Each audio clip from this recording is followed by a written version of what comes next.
আপনি ডাক্তার হয়েছেন, মানুষ হতে পারেন না, চিনেন না। মানুষ যদি হইতেন, কে বানাইলো? এত সুন্দর চেহারা কে দিল? এত সুন্দর কণ্ঠের আওয়াজ কে দিল? তৈলের ফ্যাক্টরি থেকে লবণ আসে না, লবণের ফ্যাক্টরি থেকে তৈল আসে না। আর আম্মাজানের ফ্যাক্টরি থেকে 5 সন্তান, কণ্ঠ 5 রকম। কে এ কারিগর? কিভাবে বানাইলো? কারো কণ্ঠের আওয়াজে কারো কণ্ঠের আওয়াজে মিল নেই, কারো চেহারা। হাজার কোটি কোটি মানুষ যা মরে, এর থেকে আরো বেশি জন্ম নেয়। কোটি কোটি মানুষ, কারো চেহারার সাথে মিল আছে। এরপরও মিল পাও পাইলো, এই জায়গায় মিল নেই। কথা না, সরকারের বাবাই বানাইছে, আল্লাহ বানাইছেন। এই জায়গার টিপের বহুমূল্য,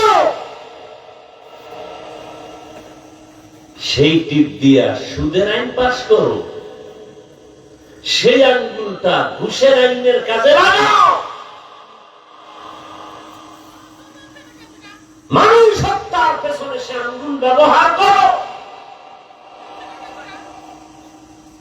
কোনদিন যদি আঙ্গুলের ছাপও মিলে যায়, চোখের চাহনি মিলবে না। মিলবে? পৃথিবী কারো চোখ আর কারো চোখের সাথে মিলবে? কার কুদরত? চিনলেন না সে আল্লাহকে? চিনছেন? কেমনে চিনলেন? আমি টুপি খুলতে চাই না, আপনি টুপি দিতে চান না, অথচ দুজনই মুসলমান, দুজনই আল্লাহর গোলাম। আপনার আল্লাহ আর আমার আল্লাহ দুইজন না এক?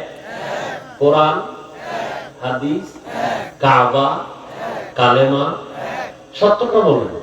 ধর্ম, মরার সময় কাফনের কালার, সংখ্যা, কবরের সাইজ, পোশাক আলাদা কেন? হয়তো পড়লে সবাই প্যান্ট শার্ট টাই পরি, আলাদা কেন? আপনার আমার আল্লাহ এক, নবী এক, কোরআন এক, হাদিস এক, কাবা এক, ধর্ম এক, কালেমা এক, কবর এক, কাফন এক, কালার এক, সব এক, পোশাক কেন আলাদা? একটু ভাবেন। আমি টুপি খুলতে চাই না আর আপনি দিতে চান না। আপনি কত বড় ভিআইপি মুসলমান! আপনাকে টুপির জন্য আলাদা বয়ান দিতে হয় আমার। আমি দাড়ি কাটলে লজ্জা পাই, আপনি রাখতে লজ্জা পান। দাড়ি রাখলে লজ্জা, আর আমি কাটলে লজ্জা। আপনাকে আলাদা দাড়ির বয়ান দিতে হয়। দাড়ি রাখলে এই লাভ, এই লাভ, এই লাভ, বয়ান দিতে হয়। আপনি রাখতে চান না। আপনি কত বড় ভিআইপি মুসলমান! আমি মসজিদে না ঢুকলে লজ্জা পাই, আর আপনি ঢুকতে লজ্জা পান। একটু ভাবেন। আমি বেয়াদবি ক্ষমা চাই, রাগ করেন না। একটু ভাবেন, মানুষ হইতে পারলাম কিনা দেখেন তো।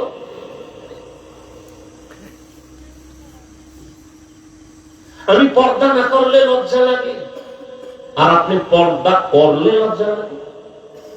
কত বড় ভিআইপি মুসলমান নিজেরা ভাবতেছেন আপনি। হুজুরেরা সব খারাপ, আপনি বড় ভালো মানুষ, নামাজ না পড়েও। আমাকে যদি বলা হয় তারেক রহমান সাহেব টেলিফোন করে আপনাকে স্বরাষ্ট্রমন্ত্রী বানাবো, জীবনেও বানাইতো না, কথার কথা। কেন? আপনি দাড়ি কাটতে হবে। আপনি বলুন তো, আমি বলবো না, আপনি বলেন। ওই মন্ত্রী হওয়ার জন্য আমি দাড়ি কাটবো? আপনি সাক্ষী দেন। আপনি মুসলমান, আপনি দাড়ি কাটেন কেন? 24 ঘন্টার সেকেন্ডে সেকেন্ডে সেকেন্ডে সেকেন্ডে অল টাইম কবিরা গুনাহ, কবিরা গুনাহ, কবিরা গুনাহ, কবিরা গুনাহ। একটা মুনাজাত কবুল হবে না তওবা না করা পর্যন্ত। লিখে রাখেন কথাগুলো। একটা মুনাজাত কখনো কবুল হবে না যতদিন পর্যন্ত তওবা না করবেন। এরপরে যারা সুদের টাকায় জড়িত, 24 ঘন্টার সেকেন্ডে সেকেন্ডে গর্ভধারিণী মায়ের সাথে জিনা জিনা জিনা অল টাইম। হজ করলে কবুল হবে না, দান করলে কবুল হবে না, মাদ্রাসা করলে সওয়াব হবে না, মসজিদ করলে সওয়াব হবে না। সুদের টাকায় যাদের খাতায় নাম যাদের আছে, হজ করলে কবুল হবে না, তেলাওয়াত করলে কবুল হবে না, মোনাজাত দিলে কবুল হবে না, নামাজ পড়লে কবুল হবে না, তওবা না করে মরলে চিরস্থায়ী জাহান্নাম। এই কথাগুলো আমরা যদি আপনাদের সতর্কমূলক না বলি, কে বলবে? বলার তো এখন আলেম কমে যাইতেছে।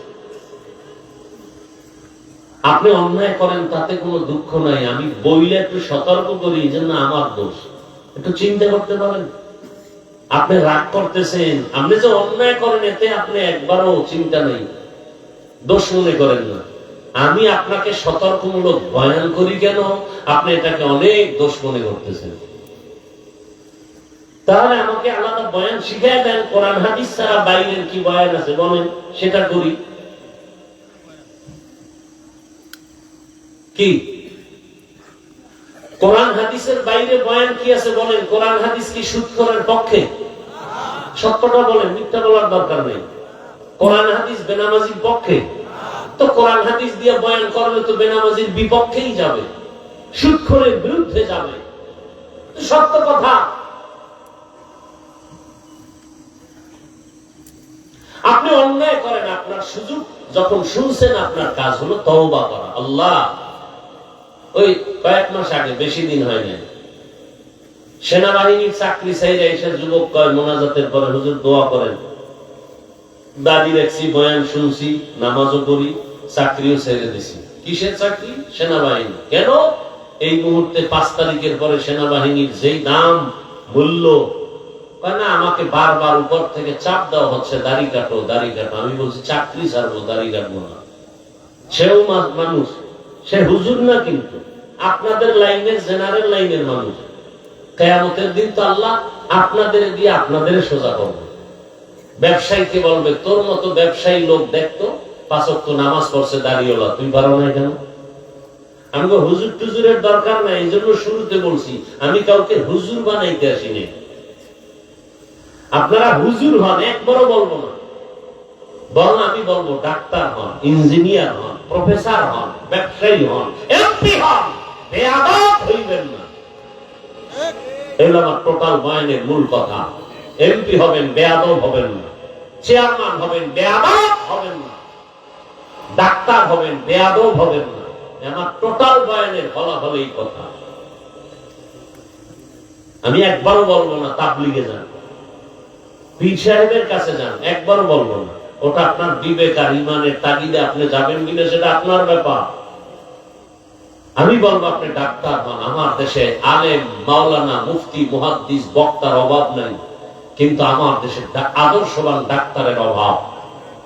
আমার দেশে আদর্শবান নেককার ইঞ্জিনিয়ারের অভাব।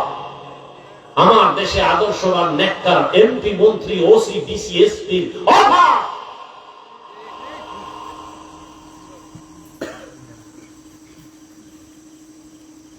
আপনারা মনে করেন দেশ ঠান্ডা, এখনো কত ওয়াজে বাধা দেয় জানেন?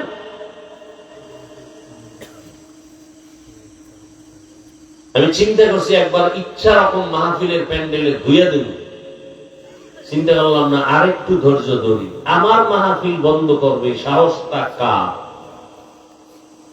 লিস্টিতে রাইখা দিছে, একদিন ধর্ম প্যান্ডেলে ইচ্ছা রকম ধোলাই করবে, আরেকটু ধৈর্য ধরে দেখি কারা আমার মাহফিলে বাধা দেয়।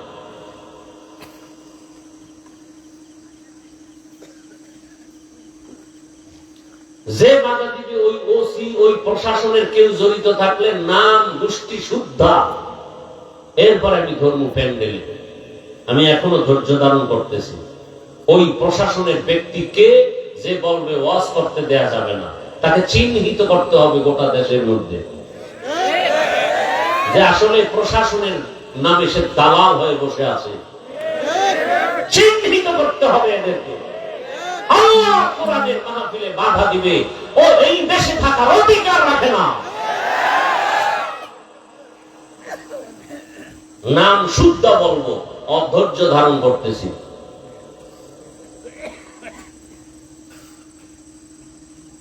আল্লাহ হেদায়েত দান করুন। আপনারা আমাকে একটু সাক্ষী দেন তো, আমি যে এতক্ষণ বয়ান করছি, বলেন তো আমি আপনাদের যুক্তির বাইরে অমানবিক কোন কথা দেশের বিরুদ্ধে, বলেন তো কোন কথাটা বলছি? বাধা দিবেন কেন?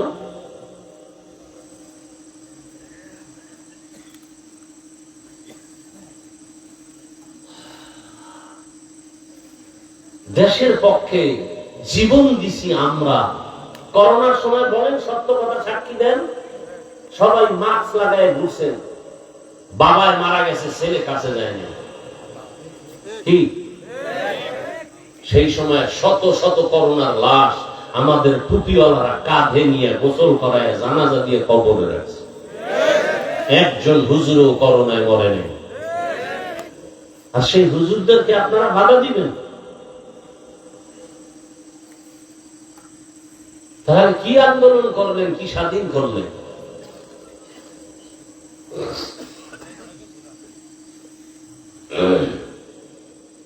বেয়াদবি জীবনে করি নাই, ধৈর্য ধরার চেষ্টা করি। বহু তুফান এই জীবনের উপরে অতিবাহিত হয়েছে। শুধু মিথ্যা অপবাদের গ্লানি নিয়ে পর্যন্ত টিকে আছে। মিথ্যা অপবাদ। ওই 2 দিন আগে না 3 দিন আগে কোথায় বয়ান করছি, এই আয়াত দিয়া বাইতুল্লাহ হজ দিয়া শান্তি গরম হয়ে গেছে একদল বেয়াদবদের। লেখাপড়া করো, গবেষণা করো, এরপরে তালাশ করো এই বয়ান কোথার থেকে। ভারতের জমিন থেকে প্রথম হজ পালন করেছেন আমাদের বাবা আদম আলাইহিস সালাম। এই খবরই তো অনেকে জানা নেই। তাহলে আমার ভারত তো আমার শত্রুর দেশ না, আমার বাবার দেশ। কি ভারত আমার বাবা আদমের দেশ। সেই ভারত থেকে 1000 বার হজ করেছেন পায়ে হেঁটে গিয়ে বাইতুল্লাহ পয়গম্বর আদম। ভারত থেকে হেঁটে লিখে রাখেন এগুলো। 300 বার হজ করছেন, 700 বার ওমরা করেছেন পয়গম্বর আদম। আপনি মনে করছেন আমি গাঞ্জা খাই কথাগুলো বলতেছি না? ভারত আমাদের পূর্বপুরুষদের ঐতিহ্যের দেশ। আজও দিল্লি শহরে দাঁড়িয়ে আছে কুতুব মিনার। কয়েন নিবেদন তো ভাই, এটা আমাদের অনেক ক্ষতি করে। এটা আমাদের পুরা নিবেদন ওটা জিন্দারের জন্য।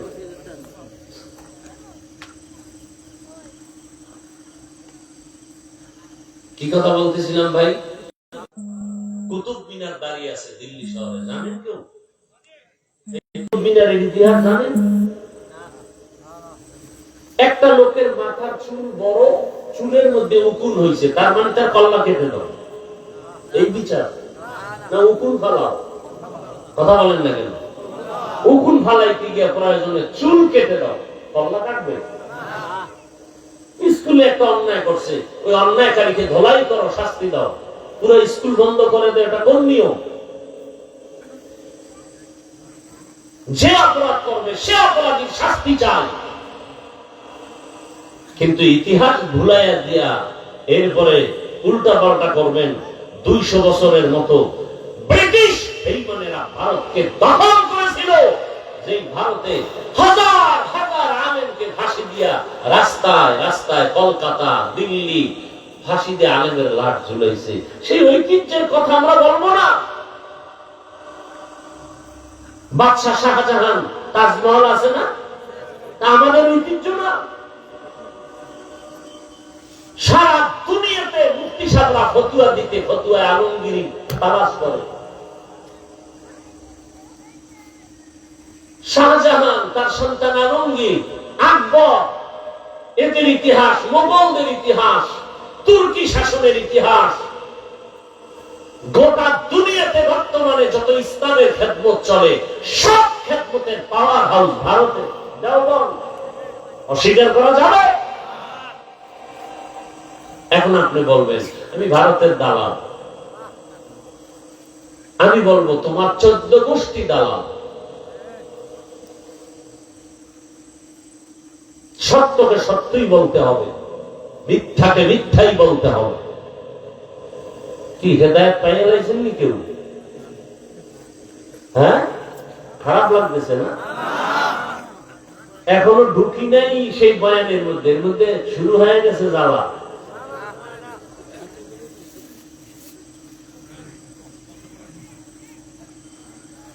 হায় হায় হায়,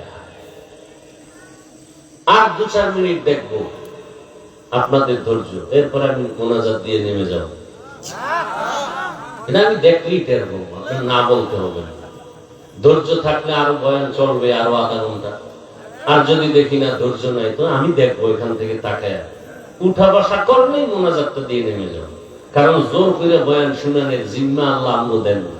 মানে শুনবেন, কষ্ট করে বলবো, শুনবেন না এত কষ্ট করে বলার দরকার নেই, ঘুমের দরকার। গবেষণা করে লেখাপড়া করে আসছি বয়ান করতে, সোনা বন্ধের গান গাইতে আসিনি।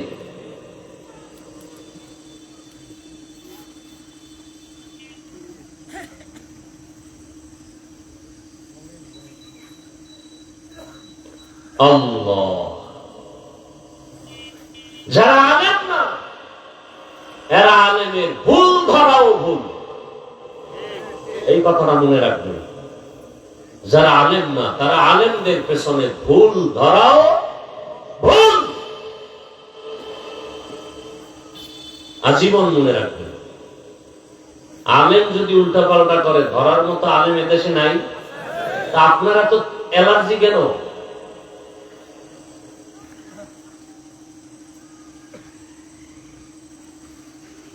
এখন তো মিডিয়ার যুগ, কেউ পার পাইতে পারবে না উল্টা পাল্টা বলে। এত টেনশন কিসের?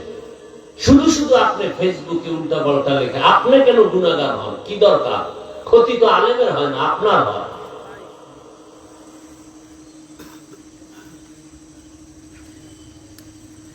তবে ওই ব্যক্তিকে আমি অনুমতি দিব আলেমের বিরুদ্ধে লেখার জন্য যেই ব্যক্তি তার মায়ের অনুমতি নিয়ে লাগবে। মাকে বলবে, মা আমি অমুক আলেমের গালি দিতে চাই, ফেসবুকে বিরোধিতা করতে চাই, তুমি অনুমতি দাও। পৃথিবীর কোন মা অনুমতি দিবে? যদি দেয় লেখো।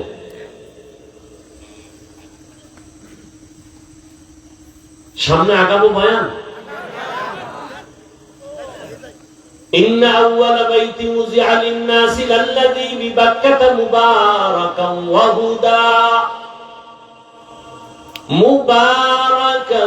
وهدى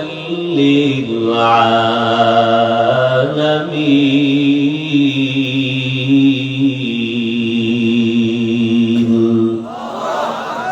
আল্লাহ বলেন, প্রথম ঘর আমি বানাইলাম মানুষের জন্য বাক্কা নগরীর ভেতরে। তার মানে অর্থ শেষ। এবার এটার ব্যাখ্যা শুনতে থাকি, অল্প বলবো কারণ এটা ৩-৪ ঘন্টা বললেও শেষ হবে না। আমি যতটুকু মোতালা করে আসছি, লেখাপড়া করে আসছি, ৩-৪ ঘন্টা বললেও ধারাবাহিক এই শেষ হবে না। আল্লাহর কাবাঘর কেমনে হলো এর প্রারম্ভিক কিছু ধারণা আমি আপনাদেরকে দিতে চাই, যতটুকু সম্ভব আপনাদের ধৈর্যের উপর, ইনশাআল্লাহ। আমরা যে মাটির মধ্যে বসে আছি জমিনে, তার নাম পৃথিবী নামক গ্রহ। এক সময় এই পৃথিবী নামক গ্রহ বলতে কিচ্ছু ছিল না, ছিল পানি আর পানি আর পানি। আসলো কোথার থেকে পানি? অনেক কথা বুঝে আসবে না, মেনে নিতে হবে, না হয় ঈমান চলে যাবে। কেন কেন কেন? সব জবাবের এক জবাব, সব আমার আল্লাহর কুদরত। কার কুদরত? আল্লাহর কুদরত। আল্লাহ একটা মুক্তা বানালেন। মুক্তা কি বানালেন? মুক্তা অনেক বড় না ছোট? বলেন ছোট। আল্লাহ মুক্তাকে আদেশ দিলেন, তুমি পানি বের করো। ঐতিহাসিকগণ লিখেছেন ২০ কোটি বর্গ মাইল এরিয়া নিয়ে পানি দিল এক মুক্তা। কি বলবেন? নাউজুবিল্লাহ না সুবহানাল্লাহ? তাও শিখায় দিতে হবে, শিশু মানুষ তো। সুবহানাল্লাহ বলবেন, শুরুতে বলছি, একবার বললে লাভ কি? গেছে, ভুলে গেছে। যার কাছে আমার গাছ লাগবে না, আমি বেহেশত পাইলি সুবহানাল্লাহ করব না। আর যেখানে বিড়ি টানে এই মুখ দিয়া সুবহানাল্লাহ আসতে তো অনেক সময়ের ব্যাপার, কারণ দুয়ার তলে ঘুরে গেছে না সুবহানাল্লাহ। আল্লাহ বললেন, মুক্তা তুমি পানি দাও। ২০ কোটি বর্গ মাইল এরিয়া নিয়ে মুক্তা থেকে পানি বের হলো। বুঝে না আসলে যদি কেউ যুক্তি চায় দিলের সান্ত্বনার জন্য, তার জন্য যুক্তি আছে। আর যদি কেউ বলে যুক্তি না পেলে মানবো না, ওর জন্য কোনো যুক্তি নেই। আর যে বলে আমি না বুঝলো মেনে নিছি, তবে যুক্তি পাইলে দিলের একটু কি হবে, সান্ত্বনা হবে। যেমন পয়গম্বর ইব্রাহিম আলা নবিয়িনা ওয়া আলাইহিস সালাতু ওয়াস সালাম আল্লাহকে বলেছিলেন, হে মালিক, তুমি মরাকে জিন্দা কেমনে করবা? আল্লাহ প্রশ্ন করলেন, ইব্রাহিম তুমি কি বিশ্বাস করো না? বলে অবশ্যই করি। তাহলে আবার প্রশ্ন কেন? নবী বললেন, লিয়াতমাইন্না কলবি, আমার অন্তরের সান্ত্বনার জন্য। এক ছোট মুক্তার থেকে 20 কোটি বর্গ মাইলের পানি কিভাবে আসলো? যুক্তি না থাকলেও মানেননি? মানেন? মানলে যুক্তি শুনেন। রহমতের নবী আমার যুদ্ধের ময়দানে রওয়ানা, সাহাবায়ে কেরাম সাথে রওয়ানা। হঠাৎ চলতি পথে পানির সংকট দেখা দিল। যার যার কাছে দূরের সফরে পানির পাত্রে পানিও শেষ হয়ে গেল। আশেপাশে পানির কূপ নাই। পেরেশান হয়ে গেলেন। ইয়া রাসূলুল্লাহ, পানির পিপাসা। নবী বললেন, পাত্র খালি? বলে হ্যাঁ। খালি হলো 2-1 ফোঁটা থাকে না? থাকে না? আর বলেন না কেন? নবী বলেন, সবাই পাত্রের ওই 1-2 ফোঁটা পানি এক জায়গায় জমা করো, কর্ণ। 50টা 100 200 300 পাত্রের 1 ফোঁটা করে পানি। এই আস্তে আস্তে অল্প কিছু রাসূল শাহাদাত আঙ্গুল রেখে আল্লাহর কাছে দোয়া করলেন। এই পরিমাণ পানি সেখান থেকে উঠল। সবাই পাত্র ভরে নিলেন, পান করলেন। এরপরও পানি আগের মতোই আছে। আর এক কুদরত তো এখনো আছে, জমজম আছে না? নেই? জমজম কূপের পানি সারা দুনিয়ার বিজ্ঞানীরা একমত, জমিনে জমজমের মতো বিশুদ্ধ পানি আর নাই। Crore crore crore million trillion billion litre পানি হাজিরা নিয়ে যায়, কিন্তু শুরু থেকে আজ পর্যন্ত যেরকম পানি এখনো। সত্য কথা বলেন না কেন ভাই? শেয়ার করেন। কমছে? কমে নাই। পানিটা বাড়িয়ে পড়েও যায় না। সাহাবায়ে কেরাম প্রশ্ন করলেন, ইয়া রাসূলুল্লাহ, ও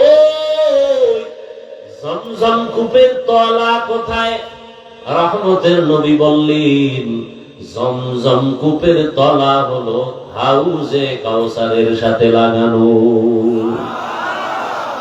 কাদের কুদরত দারি বরকামাল, আনতা রব্বি আনতা হাসবি যুল জালাল, তুহি কাদের জলিলুল্লাহ জাহাদা, বহর হালে তুহি মেরা নেগাহদা। খারাপ লাগতেছে আপনারা? ভাইরা আমার, তাহলে একটা মুক্তা থেকে পানি আসা, এটা আল্লাহর কুদরত। আমার আল্লাহর কুদরতে অসম্ভব সম্ভব হয়ে যায়। সম্ভব কে করেন? আর আস্তে করে বলেন। আল্লাহ পারেননি? মরা গাছে কথা বলতে পারে না, তবে আমার আল্লাহর কুদরত পারে না? পারে না? দুধের বাচ্চা কথা বলতে পারে না, কিন্তু আমার আল্লাহর কুদরতে পারে না? পারে না? পয়গম্বর ঈসা মায়ের কোলে শিশু, যখন মারিয়াম আলাইহিস সালামকে কওমের লোকেরা ধরে বলল, এই বাচ্চা পাইছো কই? বাপ নাই। একদল বলতে বলতে বলে ফেললো, এই সন্তান জারস সন্তান। আসতে বললেন কেন? খেয়াল করেননি। ঈসা নবীকে বলে এর বাপ নাই, অতএব এটা কি সন্তান? বলেন না কেন? অবৈধ সন্তান। এইবার আল্লাহ জানায় দিলেন, মারিয়াম তুমি নিজেই বলে দাও যে এই বাচ্চাটা কোথা থেকে আসছে, ওই বাচ্চাই বলবে। সবাই কয় এটা কি কও মারিয়াম, বাচ্চা কথা বলবে? বলো, তুমি জিজ্ঞাসা করো। ওই সময় আবার রোজার নিয়ম ছিল, কথা বললেই রোজা ভাঙ্গে যাবে, কথা বললেই রোজা শেষ। এটা আমরাও যুগের দরকার ছিল না? কি পরিমাণ ঝগড়া! কেউ ঝগড়া করে কেন? রোজায় ধরে রয়েছে, ওরে রোজায় ধরলে আবার ঝগড়া করে কেমনে? সোনারে রোজায় ধরে না, এই জন্য ঝগড়া করে। রোজায় যদি অ্যাকশন করে সে কোনদিন ঝগড়া করে না। ওই সময় নিয়ম কথা বললেই কি। আর আমগো রসুলের প্রথম যুগে ঘুমাইলেই রোজা শুরু। একজন রসুলের আশেক সারাদিন কর্ম করে, গরিব সাহাবী, সন্ধ্যাবেলা আসছে কিছু খাবে, ইফতারি করবে, পরে আবার খাইয়া লইয়া ঘুমাইয়া রোজা রাখবে। খানা রেডি হইতে হইতে হুইয়া ঘুমাইয়া গেছে, দুর্বল শরীর তো, রোজা আরেকটা শুরু হয়ে গেছে। ইফতারিও নাই, সাহারিও নাই, ঘুমের তো উঠতে কাজ। পরের দিন কাম তো করা লাগবে, কাজ করে বেহুশ হয়ে ঘুরে গেছে রাস্তায়। দৌড় সাহাবায়ে কেরাম, ইয়া রাসূলুল্লাহ আপনার আশেক বেহুশ, রোজাটা ভাঙ্গার অনুমতি আছে? নবী কয় না। না বললে নবী বলেন, একটা রোজা যদি কেউ ইচ্ছা করে ভাঙে আর মরণ পর্যন্ত সেই ভাঙ্গা রোজার কাজা আদায় করে, মরণ পর্যন্ত, এরপর ওই রোজার বরকত পাবেন। আর আমরা ছেলে দামরা হয়ে গেছে, বলো বাবা রোজা রাখতে দেয় না, চেহারা নষ্ট হয়ে যাবে। বয়স কত? দুইটা নাতি। ওই বাবারে জিজ্ঞাসা করি, তোমার ছেলের মোবাইল দেখে যে চেহারা নষ্ট করলো, এবার কি জবাব দিবা? খবর নাই। এই জন্য বলি, বহু মা বাবা সন্তানের অপরাধের কারণে হাসরের ময়দানে জাহান্নামে যাবে। ওগো নবীর উম্মতেরা,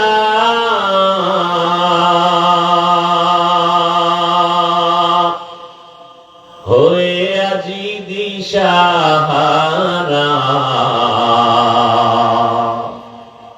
কোরআন হাদিসের চলো যখন যাহা চায় মনে,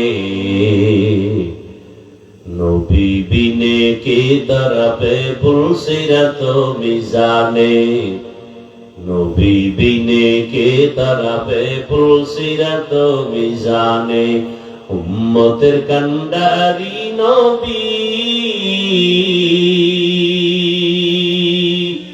কাঁদছেন উম্মতের লাগি,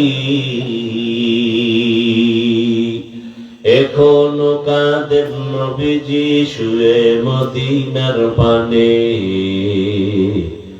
নবী বিনে কে দাঁড়াবে পুলসিরাত মিজানে, নবী বিনে কে দাঁড়াবে পুলসিরাত মিজানে।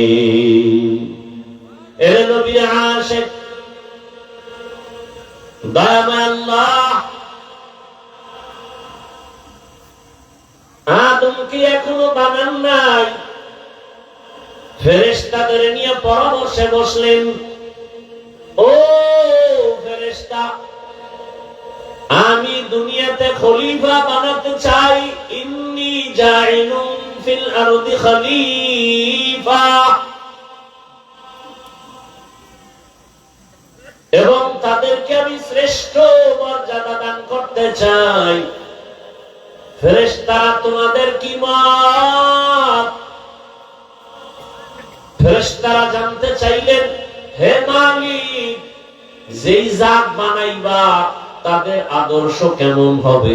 আল্লাহ অন্য আয়াতে আদর্শের কথা বললেন, والشمس وضحاها والقمر إذا تلاها والنهار إذا جلاها والليل إذا يغشاها والسماء وما بناها والأرض وما طحاها ونفس وما سواها فألهمها فجورها وتقواها در قیامت ای زمیندر نیک باور کہ زنا دی দাগাবহি হাতে হাত।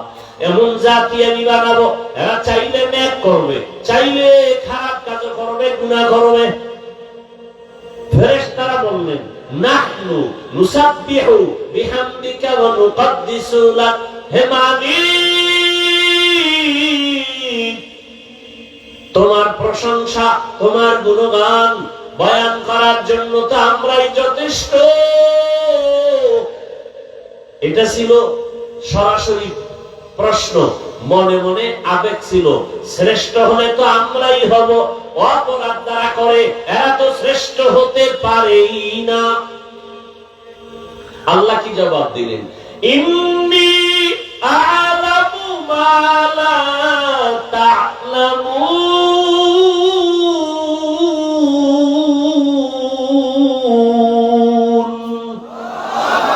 আমি আল্লাহ যা জানি তোমরা তা জানো না। আমি আল্লাহ জানি ওদের মধ্যে শ্রেষ্ঠত্বের গুণ আছে, তোমাদের মধ্যে নাই। আল্লাহ বললেন এবার বাস্তবে একটু তোমাদের প্রশ্নটার সমাধান করে দেই। এবার আদম আলাইহিস সালামকে আল্লাহ বানাবেন। বানানোর কাহিনীটা বলি। আদম আলাইহিস সালামকে বানাবেন, ও মুক্তার দানার থেকে পানি, আল্লাহ পানির উপরে নজর দিলেন কুদরতে, পানির মধ্যে তরঙ্গ আর ঢেউ শুরু হয়ে গেল, ঢেউয়ে ঢেউয়ে ফেনা জন্মায় গেল। ফেনা যত গাঢ় হয়, করতে করতে উপরে একটা চামড়ার আবরণ পড়ে গেল। আল্লাহ চাইলেন এই প্রথম মাটি চামড়া থেকে আদমরে বানাবো, যাও জিবরাইল ওখান থেকে চামড়া নিয়ে আসো। জিবরাইল আইসা অনুমতি চায়, দেয় না, খালি হাতে চলে গেল। মিকাইল যাও, ফেরত খালি। এবার ইসরাফিল ফেরত। এবার আল্লাহ আজরাইল যাও। আজরাইল আলাইহিস সালামকে যখন পাঠাইলেন, কোন অনুমতি নাই, আয়েশা হাত দিয়ে একটা থাবা মারলেন, এমন জোরে আঘাত দিলেন, চামড়া লইয়া মাওলার দরবারে হাজির। নেন, মাওলা নিয়ে আসছি। অনুমতি কি দৌড়ছি আর লইয়া দৌড়। আল্লাহ তাআলা ওখান থেকে আদমকে বানালেন। আদম আদিম থেকে আদম, আদিম শব্দের অর্থ চামড়া। চামড়ার আরবি কি? আদিম। সেখান থেকে আদম।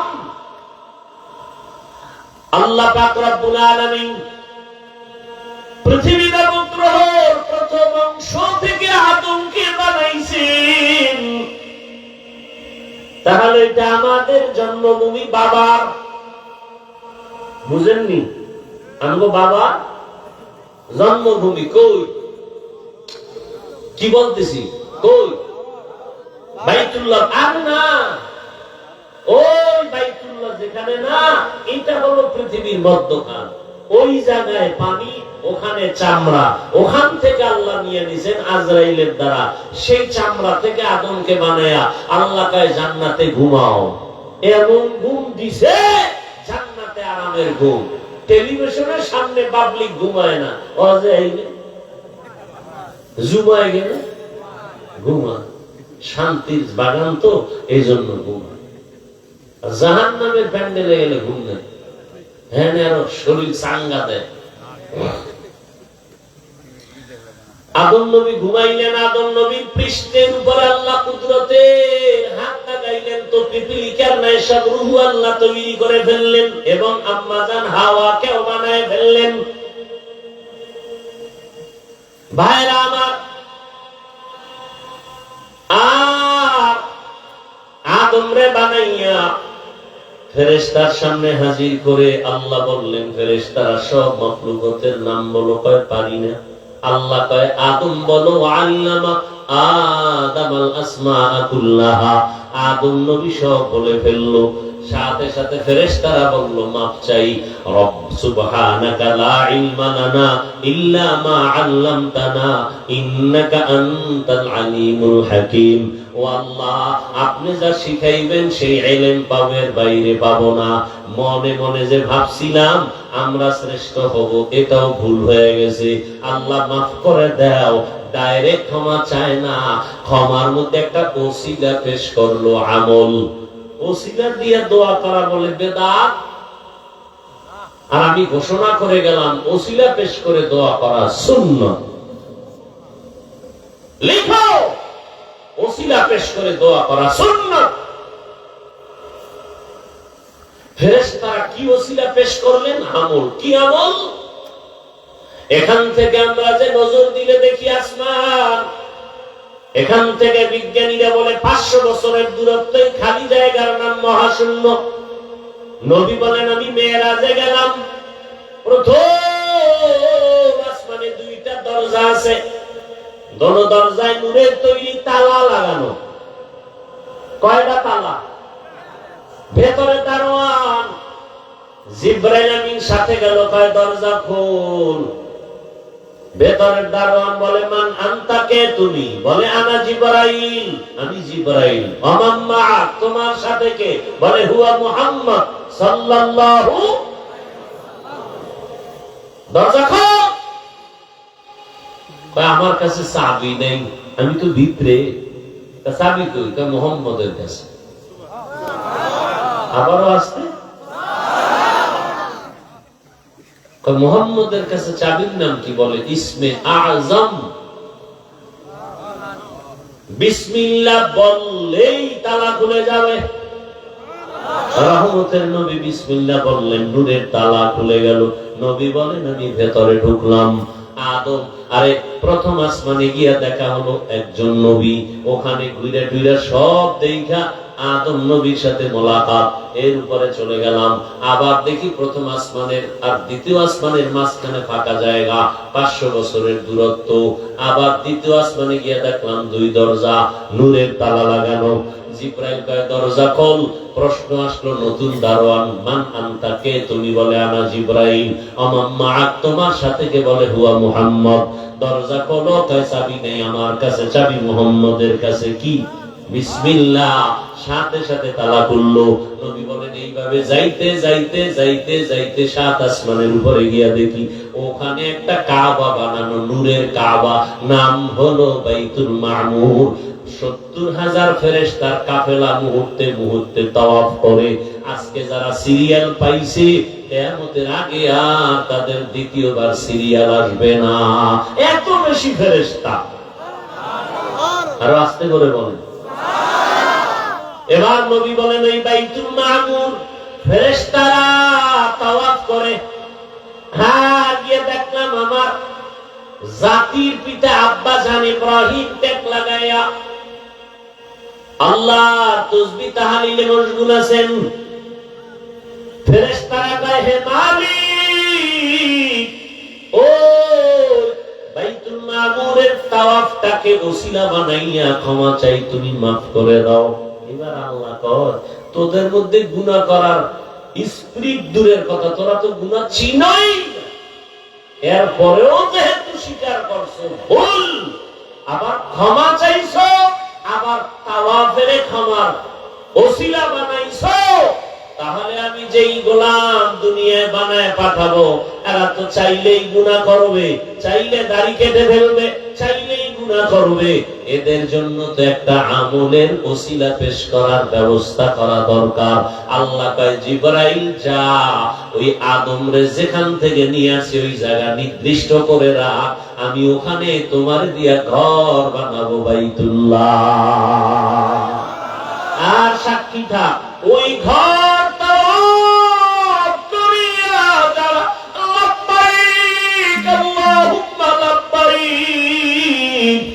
আওয়াজ যারা দিবে জিবরাইল সাক্ষী থাক, ওদের জীবনের সব গুনাহ লাব্বাইকের দ্বারা মাফ করে দিব। জীবনের একটা গুনাহ আমলনামায় থাকবে না। আল্লাহ তাআলা ওই ঘর বানাইলেন। এবার বুঝেননি ঘর বানানোর কারণ? বাইতুল্লাহ, ইন্না আউওয়ালা বাইতিন উযিয়া লিন-নাস, প্রথম ঘর আল্লাহ বাইতুল্লাহ বানাই। বাইতুল্লাহ বাক্কা নগরীতে বানাইছেন। অতীত মানচিত্রে যে এলাকার নাম বাক্কা, বর্তমানে ওই এলাকার নাম মক্কা। বুঝেন নাই? অতীত মানচিত্রে যে এলাকার নাম জালালাবাদ, ও এলাকার নাম সিলেট। অতীত মানচিত্রে যেই দেশের নাম ছিল ইসলামাবাদ, ওইটা বর্তমান চট্টগ্রাম। অতীত মানচিত্রে নাম জাহাঙ্গীরনগর, বর্তমান নাম ঢাকা। অতীত মানচিত্রে নাম সুদারাম, বর্তমান নাম লক্ষ্মীপুর। অতীত মানচিত্রে নাম ত্রিপুরা, বর্তমান নাম কুমিল্লা। খবর আছে? কি খবর আছে? বুলদারার খবর আছে না? ভাইরা আমার, যেই নগরীকে বলা হয়েছে বাক্কা, ওই নগরীর বর্তমান নাম কি? মক্কা। আল্লাহ বরকতপূর্ণ ঘর বানিয়েছেন। আদম নবী মানুষ হিসাবে ওই ঘর প্রথম নির্মাণ করেছেন। বাইতুল্লাহ নির্মাণ করার 40 বছর পর আল্লাহ দ্বিতীয় কিবলা বাইতুল মাকদিস বানাইছেন। বাইতুল্লাহকে নতুন করে 13 বার নির্মাণ করা হয়েছে। কয়বার?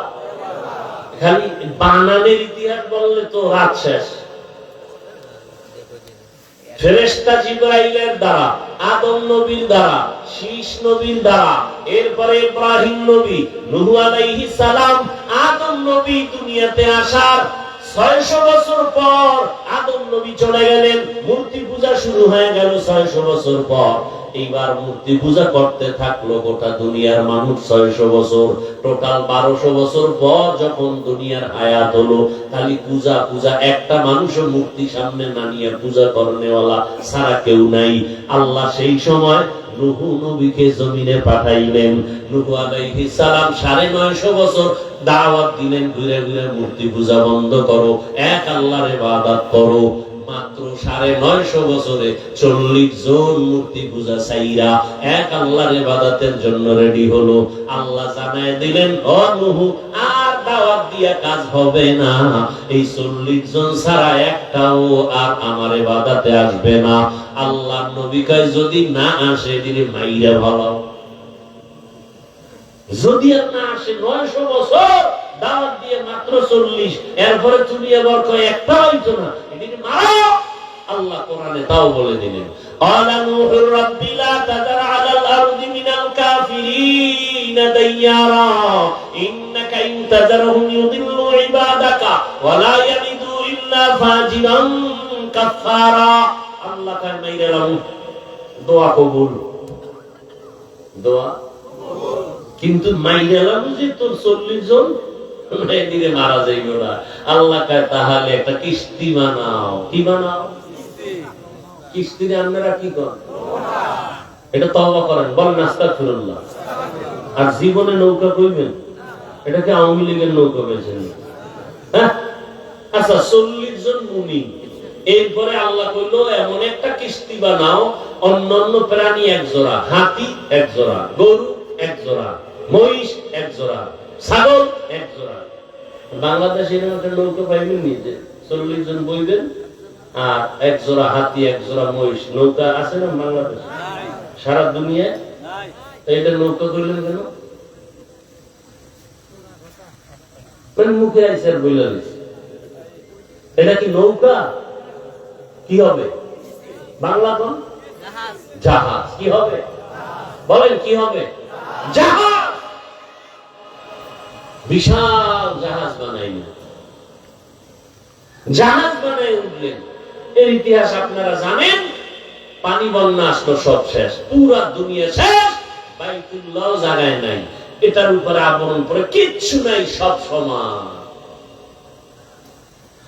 নূহ আলাইহিস সালামের 3 সন্তান দিয়া আর 40 জন মুমিন এরাও বেঁচে থাকলো, তবে তাদের গর্ভে ঔরসে আর সন্তান নাই। 3 সন্তান দিয়া পুরো দুনিয়া নতুন ভাবে আবার আবাদ হলো। হাম, হাম, সাম, ইয়াফাত, তিনজন সন্তান দিয়ে নতুন করে পৃথিবী আবার আবাদ হলো। এজন্য নূহ নবীকে বলে আবুল বাশারে সানি, দ্বিতীয় আদি পিতা। দ্বিতীয় আদি পিতা নূহ আলাইহিস সালামকে আবার আল্লাহ পাক রব্বুল আলামিন তিন সন্তান দিয়ে দুনিয়া আবাদ করাইলেন। এরপরে এর ঔরসে আল্লাহ ইব্রাহিম নবীরে পাঠাইলেন, পাঠাইয়া ইসমাইল নবীরে দিয়া আবার ওই বাইতুল্লাহ নতুন করে বানাইছে।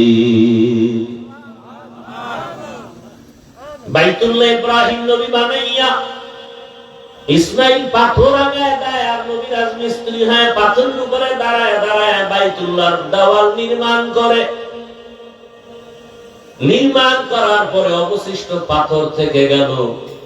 আল্লাহ তাআলা বলেন পৃথিবী নামক পানির জমিনটারে পাহাড় দিয়ে প্যারাক মারছে। প্যারাক বুঝেন তো, লড়ে না পানি, লড়াছাড়া বন্ধ, প্যারাক মারো।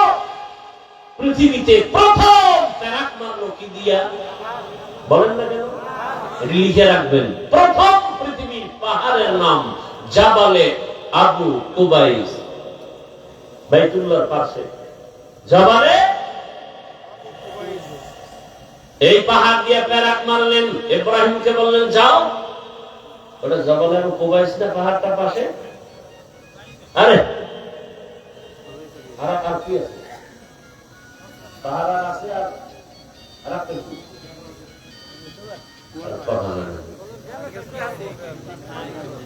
না না, এই বাইতুল্লাহর পাশে জাবালে আবু কুবাইস, আর কোন পাহাড় আছিল?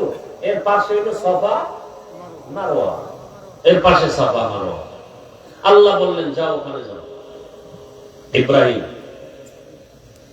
আযিন লিন্নাস ফিল হজ, হজের এলান দাও। লাভ কি? তোমার এই এলান আওয়াজ যারা শুনবে তারা হজ না করে মরবে না।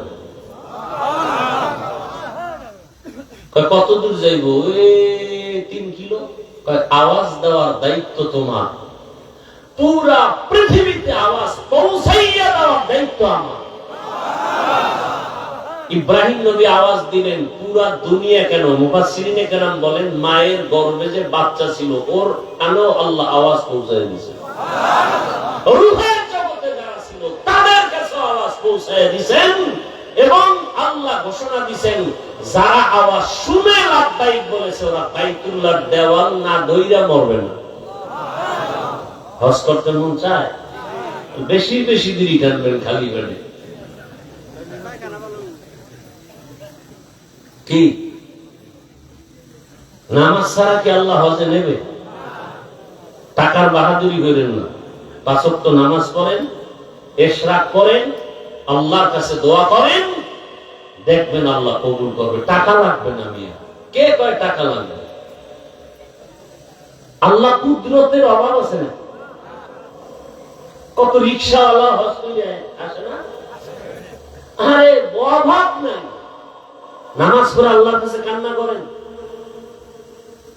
নবীজি বলেন ওখান থেকে যারা হজ করে আসবে রাজা মিন যুনুবিহি কা ওয়ালাদাতহু উম্মুহু কা ইয়াউমি ওয়ালাদাতহু উম্মুহু, নিষ্পাপ শিশু যেমন মায়ের গর্ভ থেকে আসে, হজ্জে বাইতুল্লাহ থেকেও তারা নিষ্পাপ হয়ে আসে।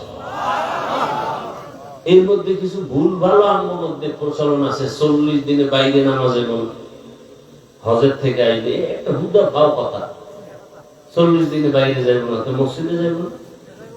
কি আজীব কথা। সারাদিন বাজারে বসে থাকে, 40 দিন যাইব না, আর 40 দিনের যে একদিনে কাজা আদায় করবে গালাগালি দিয়ে। ভাই আমার, পর্দার আড়ালের মা বোনেরা, যুবক বাবারা, বৃদ্ধ বাবাজি, ও বাইতুল্লাহ জিয়ারতের জন্য 5 ওয়াক্ত নামাজ। আপনি ডাক্তার হলে হজ করার জন্য রেডি হয়ে যান, ডাক্তার হলেও কপাল খুলে যাবে। ইঞ্জিনিয়ার হন, প্রফেসর হন, এমপি মন্ত্রী হন, ওসিডি সিএসপি হন, আল্লাহর ঘর জিয়ারতের জন্য প্রথম আপনি 5 ওয়াক্ত নামাজ পড়েন, ইশরাক করে আল্লাহর কাছে দোয়া করেন। ও আম্মা জানেরা, এখন সময় আছে, আপনার মতো কত মা নামাজ পড়ে, পর্দা করে, আপনারা পারেন না কেন? ও যুবক বাবা, তোমার মতো যুবক স্কুল কলেজে পড়ে, নামাজি অভাব নাই, তুমি পারো না কেন?